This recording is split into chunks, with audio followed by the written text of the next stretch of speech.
안녕하세요. 올해로 결혼 21년 차를 맞는 40대 후반의 여자입니다. 너무나도 갑작스럽게 시어머니를 모시고 살게 될 뻔한 이야기를 하려고 이렇게 찾아왔어요. 결혼 전에는 그래도 나름 알아주는 회사를 다니고 있었어요. 경력을 유지하고 싶었다 보니 결혼 후 첫째 태어났을 때는 친정어머니와 시어머니께 아이를 맡기고 계속 출근을 했죠. 그런데 곧바로 둘째가 생기면서 하는 수 없이 예정일까지만 출근을 하다가 결국 직장을 그만두게 되었습니다. 두 분께 아이 둘을 동시에 맡기자니 그게 조금 그렇더라고요. 게다가 당시 저희 집이 친정이나 시댁에서도 거리가 꽤나 먼 편이었거든요. 출근길에 아이를 맡기고 가는 것도 여의치 않은 상황이었고요. 두 분이 대중교통 타고 저희 집까지 오셨는데 그것만으로도 체력적으로 버거워하셨는데 애가 둘이 돼버렸으니 더 이상 부탁을 드리기 뭐한 상황이었어요. 결국 제가 직장을 그만두고 육아에 집중하기로 했죠. 아이들이 커가는 모습을 보는 건 행복했지만 여지껏 쌓아놓은 경력을 포기한 건 많이 아쉬웠어요. 그러다 아이들 둘 다 중학교 들어가면서 애들 학원 다니고 그렇게 되니 시간적인 여유가 많이 생기더라고요. 그래서 그때부터 다시 일을 시작해야겠다 결심을 했습니다. 사실 저금도 많았던 데다가 남편 외벌이로 먹고 사는데 아무 지장 없을 정도였고 남편 또한 뭘 이제 와서 몸 힘들게 다시 취직이냐고 하기도 했었어요. 그래도 사람 일이 어떻게 될지 모르는 거잖아요. 아직 한참 먼 미래의 이야기 같긴 하지만 애들 둘 다 시집장가 보낼 때 단돈 10,000원이라도 더 보태주고 싶은 부모 마음도 한몫했고요. 새 직장을 구하면서 경력을 살리면 참 좋겠다 싶었지만 사실 경력 끊긴 지가 10년도 더 넘은 이야기인데 쉬운 게 아니더라고요. 강산이 변할 만큼의 세월인데 내가 사장이라도 나를 안 뽑겠구나 생각하니 그렇게 아쉽지는 않았습니다. 그래서 되는 대로 일단 집 근처에 있는 마트 시식 코너에서 일을 시작했는데 저희 언니가 그런 저를 안쓰럽게 생각했나 봐요. 언니랑 형부가 사업을 하고 있었는데 마침 일손이 부족한 참이었다고 저보고 같이 일하지 않겠냐고 물어왔어요. 사실 언니네가 하는 사업이 일손이 많이 필요한 사업은 아니거든요. 원래도 언니랑 형부 둘이서 꾸려나가고 있기도 했고 말이죠. 저를 위해 억지로 자리를 마련해 준 거다 보니 없는 눈치가 다 보였어요. 그래도 마트에서 일하는 것보다야 사무실에서 일하고 있으면 저한테 다른 기회가 오진 않을까 하는 생각에 염치불구하고 같이 일을 하기로 했습니다.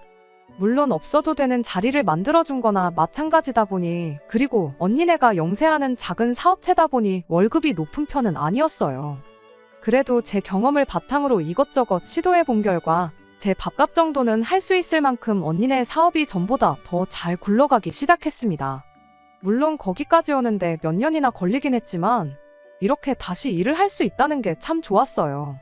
그런데 올해 초에 난데없이 남편이 저한테 직장을 그만두면 어떻겠냐고 물어왔어요. 그때까지는 남편이 왜 그런 말을 꺼냈는지 그 이유를 몰랐습니다. 왜냐고 물었더니 그냥 당신 나이 먹고 고생하는 것 같아 보여서 안쓰럽다는 대답을 했어요. 자기 친구들 마누라 보면 어디 놀러 다니기 바쁜데 자기 벌이가 친구들에 비해서 절대 모자라는 게 아닌데 괜히 마누라 고생시키고 있는 것 같아서 마음이 안 좋다나요. 솔직히 그 말만으로도 기분이 좋았죠. 남편이 나를 이만큼이나 위해주고 걱정해주는데 기분 안 좋을 사람이 어디 있겠나요. 하지만 남편한테는 그 마음만 받겠다고 했습니다. 지금 이렇게 새로운 경력 쌓으면서 일하는 게 너무 행복하다고 전업주부로 살 때보다 100배 1000배 더 즐겁고 언니네 사업도 내가 들어온 다음부터 훨씬 더 잘 되고 있다고 당분간은 이 마음이 바뀔 일은 없을 것 같으니 걱정하지 말라고 했죠. 그런데 알고 보니까 남편이 저한테 직장을 그만두면 좋겠다고 한 게 저를 걱정해줘서가 아니란 것을 알게 되었습니다. 남편이 그 말을 꺼내기 딱 2달 전에 저희 시아버지가 돌아가셨거든요. 아들 입장에서 혼자 된 어머니가 엄청 걱정되었을 거라는 건 이해해요. 또 그때쯤 뉴스에서 고령화 사회 이야기하면서 노인 고독사에 대한 이야기도 몇 번 나오기도 했고 남편이 그 방송을 보면서 더더욱 심란해하는 걸 직접 봤기도 하고요. 그런데 저한테 직장을 그만두라고 했던 그 말이 저를 걱정해서가 아니라 시어머니를 걱정해서였다는 건 그로부터 또 1달이 지나서 알게 되었습니다. 우리 첫째가 군대를 가게 되면서 논산에 있는 훈련소까지 제가 바래다 주게 되었어요. 남편은 회사 일 때문에 일정 조율이 힘들었지만 저는 언니랑 일하고 있었기에 이런 부분에 있어서는 비교적 자유로웠거든요.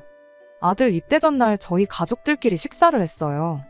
그러다 남편이 논산이면 근처에 대전이 있지 않냐고 조금 돌아가더라도 대전 유명한 빵집 들려서 빵 좀 사와봐라 그러더라고요.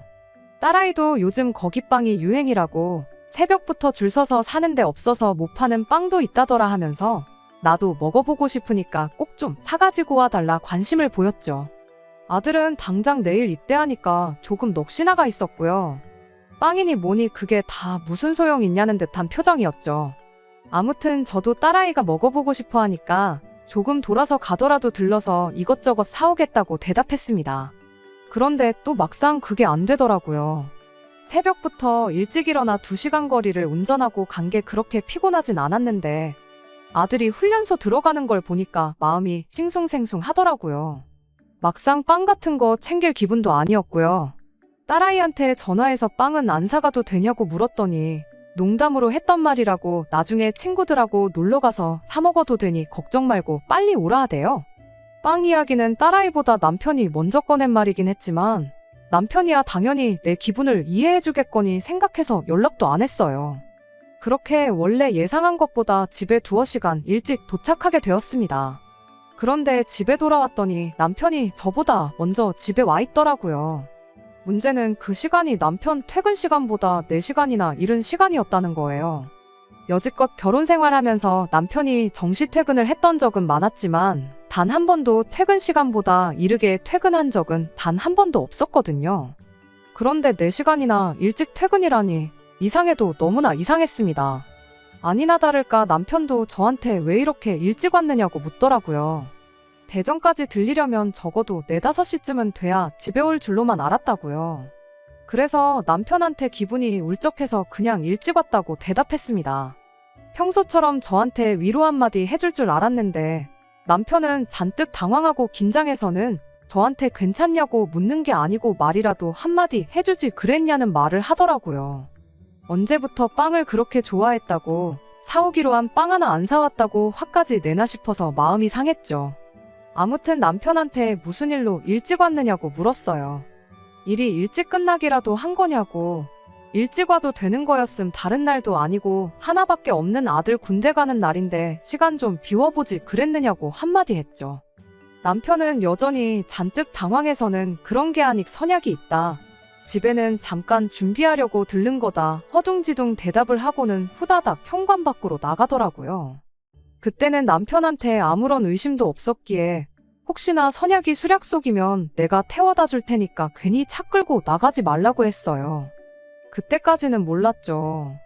그렇게 도망치듯 나간 남편이 설마 집에 시어머니를 모시고 오리라고는 생각도 못했으니까요. 그리고 제 앞에 통보하듯 앞으로 우리 집에서 함께 사실 거란 이야기를 하리라고는 말이에요. 시어머니하고는 사이가 좋아요. 워낙에 어머님이 좋은 분이시기도 하고요. 원래 아이들이 친가보다 외가를 더 좋아한다고들 하는데 저희 애들은 친가 외가 가릴 거 없이 할머니라면 엄청 애틋해할 정도입니다. 군대 간 아들 녀석은 외할머니보다 친할머니를 더 좋아하고요. 저 또한 아이들 키울 때 도움을 많이 받았어요. 회사 그만두고 전업주부 시작한 동안에도 어머님이 한동안 저희 집에 와주면서 저를 도와주시곤 했었거든요. 아버님이 돌아가시고 나서 언젠가 저도 어렴풋이 시어머니를 모시고 살면 어떤가 하는 생각을 가졌던 적이 있을 정도로 저 또한 어머님께 마음의 빚 같은 게 있는 상황입니다. 그런데 문제는 남편이었어요. 어머님을 모시고 온 것도 같이 사는 것도 다 좋은데 가족들한테 상의 한마디 없이 모시고 왔다는 게 문제였지요. 심지어 전날에 아들 군대 간다고 모처럼 내 가족이 다 모여서 한참 대화도 나누고 그랬잖아요. 그런데 어떻게 그거에 관련된 말 한마디 없이 어떻게 하루아침에 시어머니를 집에 모시고 올 수 있는지 그리고 오늘부터 함께 살게 되었다고 통보를 할 수 있는지 싶었습니다. 아니나 다를까 아르바이트 마치고 집에 와 있던 딸이 이게 다 무슨 상황이냐고 묻더라고요. 남편은 네 오빠 군대 가면서 집에 방이 하나 비게 되지 않았느냐고 할머니가 그 방 쓰시면서 당분간 한 집에 지내면 좋을 것 같아 그랬다고 하더군요. 그때 어머님도 상황이 어떻게 돌아가고 있는 건지 어느 정도 눈치를 채셨나 봐요. 하기사 이미 이야기가 다 되었다고 해서 아들 손에 이끌려 따라왔는데 정작 다른 가족들의 반응을 보아하니 이게 무슨 소리인가 하고 있으니 일이 어떻게 돌아가고 있는 건지 눈치를 못 채는 게 이상한 상황이었죠. 그 와중에 시어머니가 저한테 물으셨어요. 나 들어와서 산다고 직장 그만두기로 했다던데 그건 사실이느냐고요. 제가 그게 무슨 말씀이시냐고 대답도 하기 전에 남편이 먼저 오만상을 쓰고는 선수를 치더군요. 말은 먼저 저에게 일을 그만두면 어떻겠냐고 물어봤을 그때와 같은 말이었지만 이런 상황에 들으니 그 뜻이 얼마나 다르던지 싶었습니다. 제가 걱정된다며 했던 거기 나가봐야 돈 얼마나 번다고 그러고 있느냐던 그 말은 사실 그냥 이참에 직장 그만두고 집에서 어머님이나 모시라는 소리였던 거예요. 친구 마누라들 놀러 다니는 이야기는 또 왜 꺼냈나 싶더라고요. 친구 마누라들도 시어머니 모시고 살면서 펑펑 놀러 나가고 있는 건지 다 물어보고 싶더라고요. 하지만 다행스럽게도 제가 입을 열어야 할 일은 없었습니다. 시어머니가 대번에 남편을 다그치셨거든요. 다 같이 살기를 원한다고 해서 따라왔더니 이건 완전히 말이 다르지 않냐고요. 알고 보니 애초에 어머님도 저희랑 같이 살 생각이 크게 없으셨답니다. 며느리 수발받고 살 생각은 더더욱이요. 남편이 어머님께 전하길 큰애 군대 가 있는 동안 저도 그렇고 딸아이도 그렇고 저도 직장까지 그만둬가면서 어머님과 같이 지내고 싶어 한다고 그러니 그때까지만이라도 같이 살아달라고 애걸복걸해서 모셔온 거라더라고요.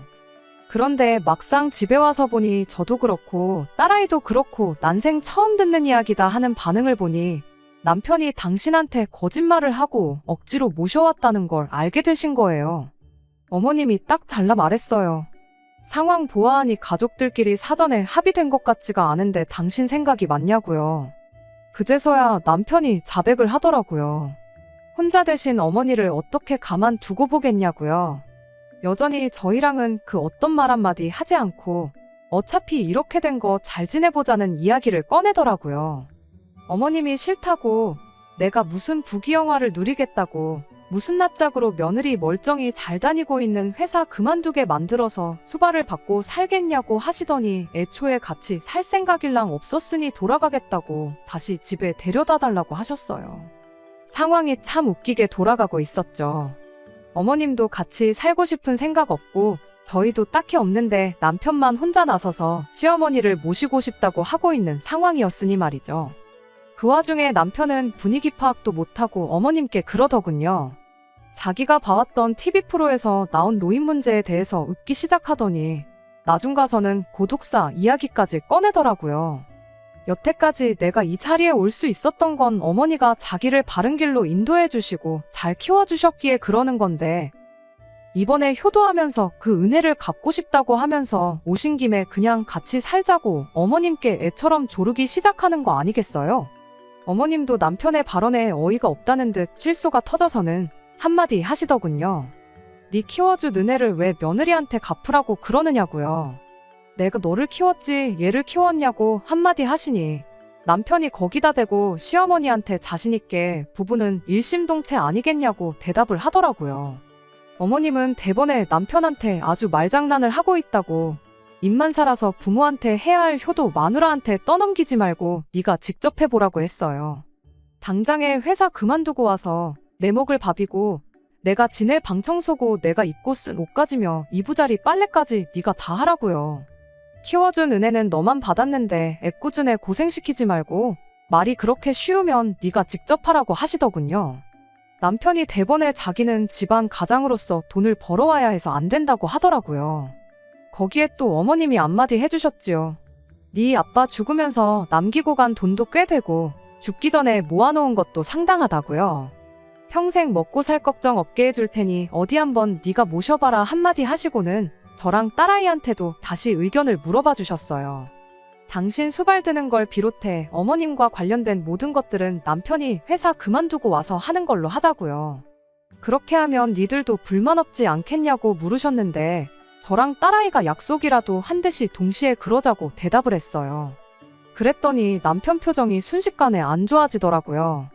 어머님이 순간 그걸 캐치해서는 왜 그러냐고 하기 싫으냐고 했더니 남편이 우물쭈물하면서 대답하길 내가 뭐 밥을 할 줄 아는 것도 아니고 집안일을 더 잘하는 사람이 있는데 굳이 내가 해야 하느냐 이러고 있더라고요. 어머님은 또 남편한테 한마디 해주셨어요. 니도 어려워서 못하는 걸 왜 남한테 시키느냐고요.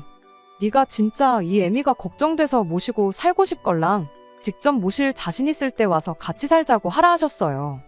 오늘은 이미 시간이 늦었으니 하루는 자고 가겠는데 내일 날 박는 대로 집에 돌아가겠다 하셨고요.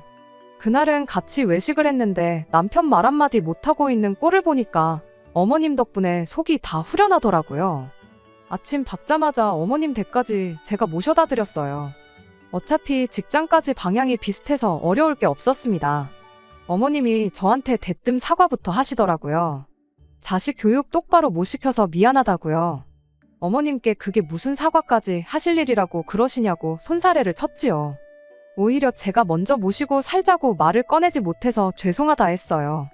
어머님은 같이 살면 불편해서 내가 내 명에 못 산다고 천수 누리고 살고 싶으니 합가하자는 말 일랑 절대 꺼내지 말아달라고 또 한마디 하셨네요. 그리고 아무리 남편한테 그렇게 호되게 하시긴 했어도 아들 걱정이 되긴 하셨나 봐요. 저런 놈이라도 너무 미워하지 말고 밥도 잘 챙겨주고 하라고요.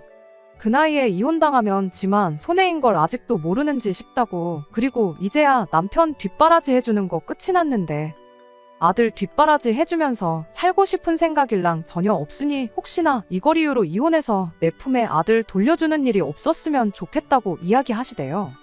어머님 모셔다 드리러 가는 길에 둘이서 얼마나 깔깔거리며 웃었는지 몰라요. 아무튼 이렇게 난데없이 팔자에도 없던 시집살이를 할 뻔했다가 하루 만에 없던 일이 되고야 말았네요. 남편도 그 후로는 어머님 모시고 살자는 이야기는 쏙 들어갔고요. 남편이 가족들과 상의 한마디 없이 그리고 저보고 회사 그만두고 어머님 모시라고 하는 게 반감이 생겼기에 그랬던 거지. 생각해보니 어머님이 걱정되기는 저도 똑같은 마음이었어요. 그래서 다른 건 몰라도 조금 가까이 사시면 훨씬 더 같이 시간을 보낼 수 있지 않겠나 하는 생각이 들더라고요. 그래서 얼마 전에 어머님 모시고 저희 집 근처에 있는 빈집들 보러 다니고 왔어요. 어머님도 아버님 돌아가시고 나서 혼자 살기엔 집이 쓸데없이 큰 것 같아 이사하고 싶으셨다며 참 좋아하셨지요. 작은 집으로 이사하는 만큼 집 한 돈 차익이 많이 생길 텐데 그 돈으로 며느리랑 맛있는 거나 사 먹으러 다녀야겠다고 하시는데 그냥 말만으로도 감사하네요. 여기에 사연 보내시는 분들 중 합가하자는 시어머니 때문에 고생들 하시는 분들이 꽤나 계시던데 저는 합가 생각 없는 시어머니 억지로 합가시키려던 남편 때문에 고생했던 게 돌이켜보니 재미있는 추억이라서 이렇게 사연 보내봤어요. 앞으로도 저희 가족들 이렇게 사이좋게 잘 지냈으면 참 좋겠습니다. 두 번째 사연 시작합니다. 안녕하세요. 결혼한 지 햇수로는 2년 차고 이제 1년 반 지나가는 20대 후반 여성입니다. 작년에 시댁에서 김장날 있었던 이야기를 해보려고 이렇게 제 사연을 적어보내게 되었습니다. 10월에 날씨가 이렇게 따뜻했던 적이 있나 싶어요. 이래가지고 김장이나 할 수 있겠나 싶었죠. 저희 시댁 전통이 11월 오면 무조건 김장을 하는 거였거든요. 그런데 너무 날이 따뜻하면 김치가 빨리 익어서 맛이 없다잖아요. 그래서 얼마 전에 시댁에 전화드렸어요. 날씨가 이래서 11월에 김장이나 하겠냐고요. 그랬더니 시어머니가 그러시더라고요. 올해부터는 김장 안 하기로 했다고요. 왜 갑자기 그러시냐 했더니 저 때문이라고 하시는데 작년 일 기억 안 나냐고 하면서 이런저런 이야기를 해주시는데 이걸 사연으로 적어보면 재미있을 것 같아서 한번 보내보게 되었어요. 다른 건 몰라도 남편이 김치에 대해서만큼은 엄청 깐깐한 편이었어요. 연애할 때부터 어디 식당에만 가면 가장 먼저 하는 게 김치맛부터 보는 거였습니다.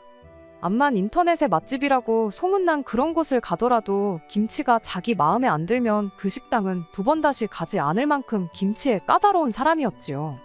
이따금씩 왜 저러나 싶을 만큼 김치에 대한 사랑이 남다른 남편이었는데 그 이유를 결혼하고 나서 알게 되었어요. 시댁 김치에 엄청난 자부심을 가지고 있었거든요. 제가 뭐 대장금도 아니고 미각이 그렇게 뛰어난 사람은 아닌데 솔직히 저도 맛있는 김치, 맛없는 김치 정도는 구분할 수 있지만 제 입에는 김치 맛이 어느 정도 수준을 넘어가면 솔직히 다 거기서 거기라고 생각하거든요. 그리고 제가 느끼기에 시댁김치는 그냥 평범하게 맛있는 김장김치 그 이상도 그 이하도 아니었어요. 일전에는 남편이 시댁에서 인연 숙성시켰다는 묵은지를 가져왔었습니다. 그날 돼지갈비 사다가 찜해 먹었는데 정말 맛있게 먹기는 맛있게 먹었어요. 그런데 솔직히 제 입맛이 무뎌서 그런 걸 수도 있지만 밖에서 파는 거랑 그렇게 큰 차이는 안 나더라고요. 뭐 밖에서 파는 게 조미료를 때려 넣어서 그랬다느니 그러면 할 말 없지만 묵은지라고 해서 엄청 고기 맛이 더 좋아지는 것도 아니고 국물이 더 시원해지는 것도 아니었어요. 왜 그렇게 김장김치에 자부심을 가지고 목을 매는 건가 그런 생각을 했는데 세상에 맙소사 알고 보니 시댁 김치가 고조할머니 때부터 대대손손 전해져 오는 120년 전통의 레시피가 있어서 그런답니다. 그 사실을 결혼하고 한참 지나고 김장철이 다 돼서야 알았어요. 전통 방식의 김장을 해야 한다며 저보고 회사에 3박 4일 휴가까지 내라길래 세상에 이게 무슨 일인가 싶었습니다. 남편한테 무슨 김장을 3박 4일 동안 하느냐고 그냥 우리는 김치 안 먹고 밖에서 사서 먹으면 안 되냐고 했는데 시댁에서는 김장이 엄청 큰 행사니까 절대 빠지면 안 된다고 하더라고요. 3박 4일 김장하는 집이라고 결혼 전에 말을 했어도 그것 때문에 파혼을 하거나 하지는 않았을 텐데 얼마나 힘들길래 그걸 결혼 전부터 숨겼고 왜 이 사실을 결혼하고 나서도 한참이 지나서야 말해주는지 싶었습니다. 김장하는데 대체 뭐 때문에 3박 4일을 하는가 싶었는데 배추 절이는 것부터가 시작이었어요.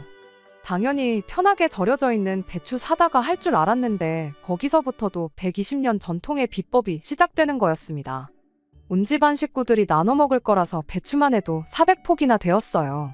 난생 처음 보는 김치 공장급 스케일에 넋이 나가더라고요. 그런데 보자 하니까 아주 어이가 없었습니다. 저희 말고도 다른 시댁 식구들 전부 다 시댁에 와 있거든요. 시고모님들은 출가 외인이라고 김장날 안 오는가 싶었고요. 그런데 일하는 사람들은 보니까 전부 여자들 뿐이었습니다. 배추밭에서 배추랑 무 뽑아오는 건 다 같이 하긴 했어요. 그런데 배추 절일 때 보니까 그건 저를 포함해서 시어머니, 시숙모님들만 죽어라고 그 힘든 일을 하고 있었어요. 남편은 물론이고 시숙님들 시아버지 또한 도와줄 생각일랑 안 하고 작년에 묻어놓은 김치 꺼내다가 한참 일하고 있는 저희들 옆에서 고기 구워 먹으며 술 먹고 노래하고 떠들고 아주 놀고 있더라고요. 도무지 이해가 안 돼서 이게 무슨 상황인 거냐고 물어봤어요. 왜 힘쓰는 일을 하는데 남자들은 놀고 여자들만 일하고 있냐고요. 그랬더니 어머님이 말하기를 이게 집안 전통이랍니다. 이 집구석 김장 레시피는 대대로 며느리들이 물려받아 왔다고 다음에는 제가 물려받게 되는 거니 처음이라고 해서 대충 할 생각 말고 똑바로 보고 배우라 하시대요. 아니 그런데 도무지 이해가 가지를 않더라고요. 레시피를 며느리들이 이어받는 거야 그렇다 쳐도 배추 절이는데 레시피가 뭐가 필요해요. 김치속이라면 또 모를까. 밑동 갈라놓은 배추에 소금 뿌려서 소금물에 담궈 놓으면 끝나는 거 아니겠어요? 밑동 갈라놓는 게 정교한 칼질을 요구하는 작업도 아니고 배추 400포기면 또 얼마나 무거운데 그것부터 집안 남자 식구들은 아무것도 안 하고 있는 게 어이가 없었죠. 그래서 배추 절이면서 가까이 있던 시어머니한테 한마디 했어요. 고조할머니가 좀 치사한 분이셨던 것 같다고요. 아들 자식들 김장날 고생하는 꼴이 보기 싫어서 4대에 걸쳐 내려오게 만든 그 소중한 김장 비법을 며느리한테만 물려주신 거 아니겠냐고요. 그런데 그거 생각 잘못하신 거라고 사실 비법은 며느리가 아니라 자식들한테 물려주셨어야 했다고 했습니다. 어머님이 그게 무슨 소리냐고 하시길래 막말로 그렇지 않냐고. 시고모님들이야 출가 외인이니까 남 취급한다고 쳐도 며느리 또한 사실상 이혼하면 남이 되는 거 아니냐고. 당연히 비법은 아들한테 물려줬어야지 왜 그걸 며느리한테 물려주기로 정한 건지 이해가 가질 않는다 했습니다. 막말로 이 집안의 며느리는 저 하나밖에 없지 않냐고요. 말인즉슨 유일무이한 며느리인 제가 이 비법을 물려받는 건 안 봐도 비디오인데 이 김장 비법을 물려받는다고 한들 그게 뭐 엄청난 벼슬인가 싶고 그리고 저 혼자서 400포기 담을 생각하니까 벌써부터 머리가 아프다고요. 김장 비법만 전수받아서 이혼해버리면 120년 동안 내려온 전통의 비법이 유실되는 건 한순간이 아니겠냐고 했죠. 시어머니 앞에서 이혼 이야기를 꺼내는 게 좀 되바라진 모습 같긴 했지만 말이 그렇다는 거지 당장 이혼을 한다는 이야기는 아니었으니 어머님도 딱히 뭐라고는 안 하셨어요. 그런데 제 이야기 들어보니까 시어머니는 물론이고 시숙모님들도 그렇구나 싶으셨나 보더라고요. 어머님 때야 이혼이 큰 흠이 되니까 생각을 못 하셨을 수도 있겠지만 저희는 아니잖아요. 무엇보다 제가 꺼낸 말 중에 아들 자식 편하게 해주려고 며느리한테 비법을 물려준 거 아니냐는 말이 다들 와닿으셨나 봐요. 생각해보니 그렇다고. 당신들이야 그동안 또 당신들 윗세대 시어머니랑 시숙모들이 하는 거 봐왔고 여태 해왔다 보니 이게 당연한 거구나 싶으셨다고요. 그런데 막말로 따지고 보면 이 집 구석 김치를 하는 건데 정작 이 집 사람들은 김치에 밴댕이젓이 들어가는지 갈치젓이 들어가는지도 모르지 않냐고요. 그 말 듣고 제가 옆에서 한마디 거들었어요. 100번 맞는 말이라고. 지금 당장 우리가 배추를 소금이 아니라 설탕에 절여도 우리가 맞다고 하면 비법도 모르는 사람들이 뭐라 할 수나 있겠냐고 한마디 했죠. 그때부터 다들 스물스물 내가 이걸 여태 왜 해왔지 하는 분위기로 바뀌기 시작했어요.